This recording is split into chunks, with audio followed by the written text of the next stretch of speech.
السلام علیکم ورحمۃ اللہ وبرکاتہ۔ ایک محترم بھائی سوال کرتے ہیں کہ پروفیسر صاحب، کیا درود شریف بغیر وضو کے پڑھ سکتے ہیں؟ اور اگر شوز پہنے ہوئے ہیں اور سفر میں ہیں یا پھر چلتے پھرتے کوئی مسنون دعاؤں کا ورد کرنا چاہتے ہیں تو کر سکتے ہیں جب کہ وضو نہ ہو؟ اسی قسم کا ایک اور بھائی بھی سوال کرتے ہیں اور پوچھتے ہیں کہ پروفیسر صاحب،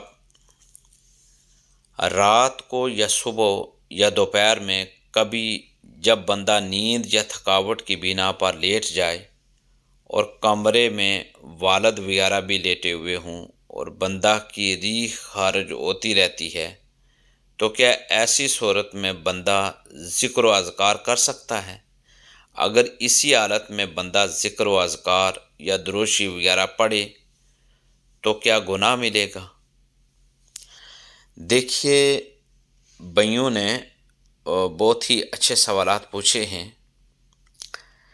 یاد رکھیں، جہاں تک مسئلہ ہے بغیر وضو کے ذکر و تسبیح کرنے کا، تو یاد رکھیں کہ ذکر و تسبیح، دعا و درود شریف پڑھنے کے لیے باوضو ہونا ضروری نہیں۔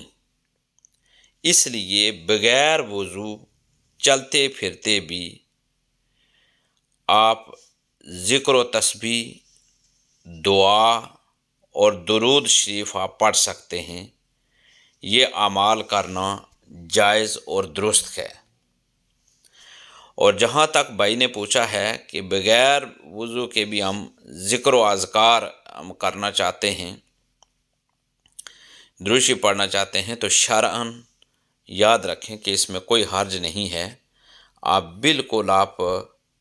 جوتے پہنے ہوئے ہوں، حالت سفر میں ہوں اور وضو نہ بھی ہو تو تب بھی آپ یاد رکھیں کہ آپ پڑھ سکتے ہیں۔ ایک اور بھائی نے بھی یہ اسی قسم کا سوال پوچھا تھا کہ اگر حالت جنابت میں ہیں تو ایسی صورت میں ہم ذکر و اذکار وغیرہ کر سکتے ہیں؟ تو اس سلسلے میں جواب یہ ہے کہ اگر کسی شخص پر غسل واجب ہو چکا ہو یا بے وضو ہو تو ایسی حالت میں بھی ذکر کیا جا سکتا ہے، اس میں شرعاً کوئی حرج نہیں۔ البتہ جنابت کی حالت میں قرآن کریم کی تلاوت نہیں کی جا سکتی، خواہ زبانی ہو۔ واللہ ورسولہ عالم۔